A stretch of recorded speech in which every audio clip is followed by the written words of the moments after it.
Nossas necessidades são necessidades. Ele estava doente. Ele partiu com esse problema pulmonar. Me parece que ele já tinha fibrose pulmonar. A capacidade pulmonar já estava reduzida. E olha o que ele escreve. Deixar esse ambiente e ter que pensar nas minhas próprias necessidades me parece à beira do insuportável.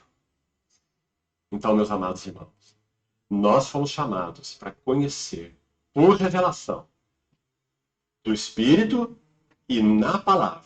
Do Espírito que nos ensina, que nos abre a visão espiritual e, sobretudo, a glória de Cristo na palavra.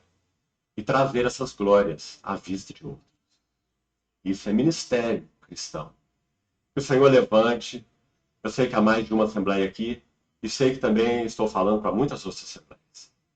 Que isso seja uma verdade para todos nós, todos, inclusive a assembleia no qual eu pertenço. Que nós sejamos homens e mulheres. Neste aspecto, especialmente irmãos homens. Jovens, em particular, também, que amem a palavra do Senhor. Que vejam Cristo nas Escrituras, de um modo tão deslumbrante, que será incondicional a atração de outros. Porque Cristo é Amém. extremamente atraente. Amém. Então, Que seja assim. quietude, gerada pela palavra de Deus. Quarto aspecto. Deixa eu citar um versículo sobre isso para os irmãos, ainda antes de seguirmos. Veja que Abra, os por favor, em preletores Filipenses, que uma a epístola que já gente estudamos juntos. tem indicado, eles não estão falando do achismo deles, eles não falam eu. Eles interpretam a Bíblia com a própria Bíblia. E isso é fantástico. Está lá escrito, você vai lá e confia, confere. Confira. Filipenses 4. Filipenses 4, verso 4.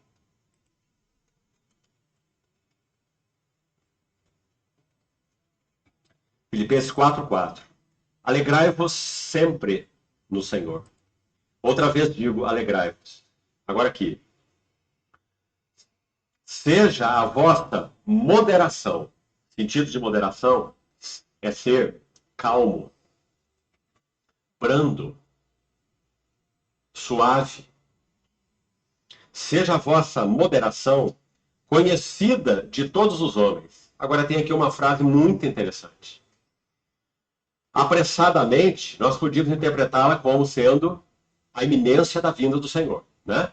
O Senhor está vindo, o Senhor está perto. Não tem nada a ver. Não é o sentido nesse texto aí. Ele está dizendo que o Senhor está próximo, o Senhor está pertinho, o Senhor está aqui, junto conosco.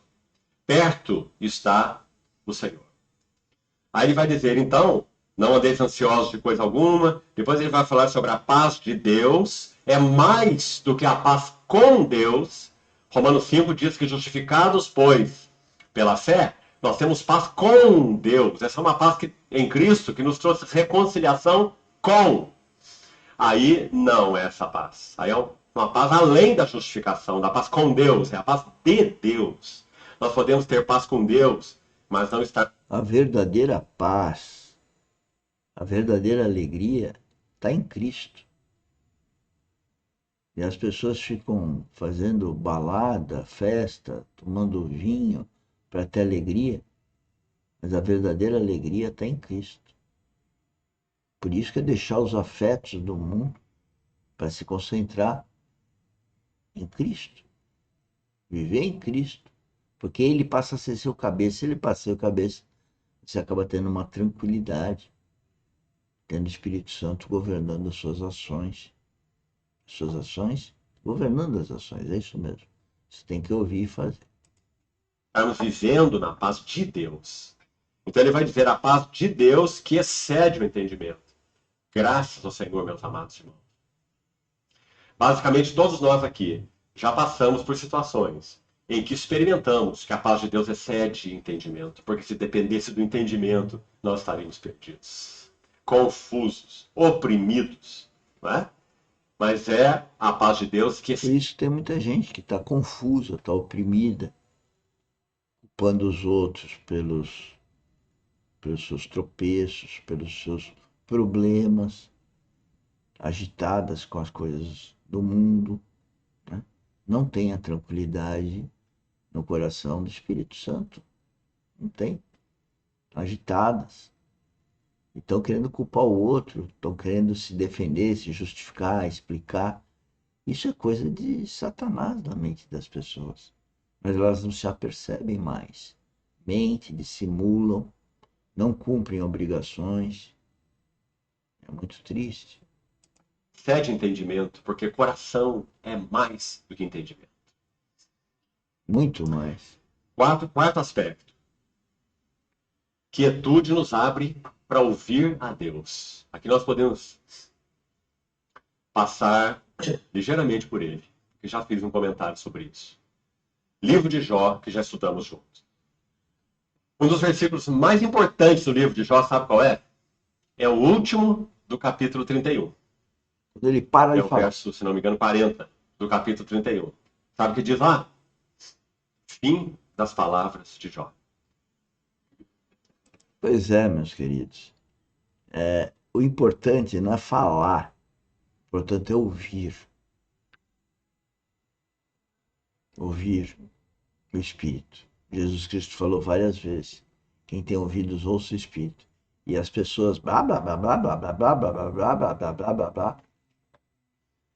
É inimigo na mente delas, além de agitá-las, distrai, e elas não ouvem o Espírito. Isso se tiverem habitação do Espírito. Porque até o capítulo 31 ele fala demais. Porque ele não compreende os caminhos de Deus. Não é? Mas eu sou justo, eu sou íntegro, eu sou reto. E ele está falando sério. Porque Deus deu um testemunho dele no início do livro dizendo que era mesmo. Quando Satanás se apresenta a Deus, ele diz assim que o servo Jó, aliás, o Senhor diz: observaste o meu servo Jó? Homem íntegro, reto, temente a Deus e que se desvia do mal. Deus que falou. Então, quando Jó diz: eu sou justo, eu sou íntegro, eu sou reto, ele está falando sério. Ele vivia uma vida justa, ele vivia uma vida íntegra, ele vivia uma vida reta. Então, qual era o problema de Jó? Autoconfiança. Ele se baseava nessas coisas e interpretava Deus, os tratos de Deus com ele, baseado nessas coisas. Né? A chave do livro de Jó, muitos comentaristas nunca entenderam o livro de Jó. Então não leia qualquer comentário sobre Jó. Porque a chave do livro de Jó está em uma palavra: filiação. O desejo de Deus era elevar Jó de um nível de maturidade espiritual, de compreensão, para um nível muito mais elevado. É o que o Novo Testamento... Senhores, a história de Jó é fantástica. Né?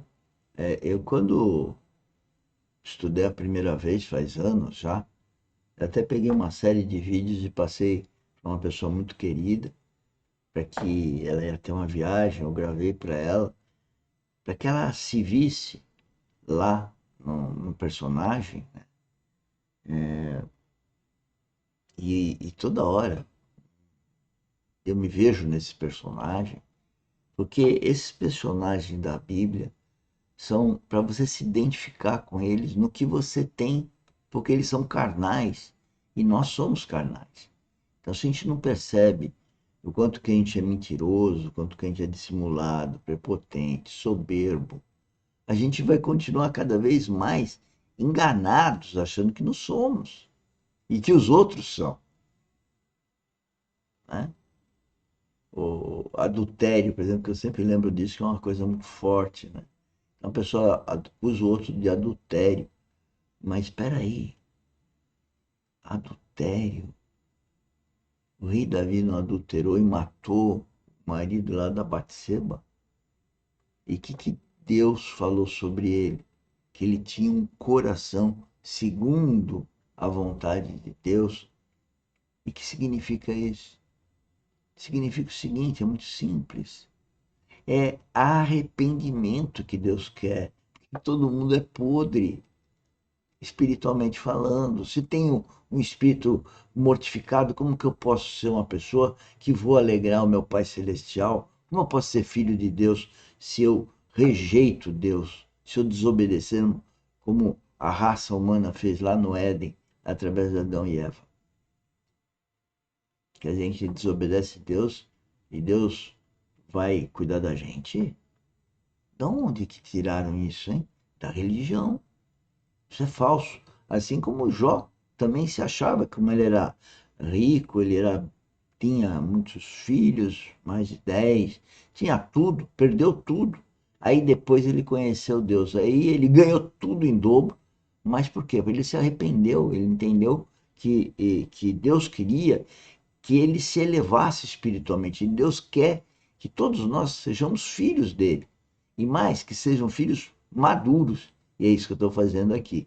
Falando dele para ser um filho cada vez mais maduro e poder dar glória ao meu Pai celestial. Chama de filiação.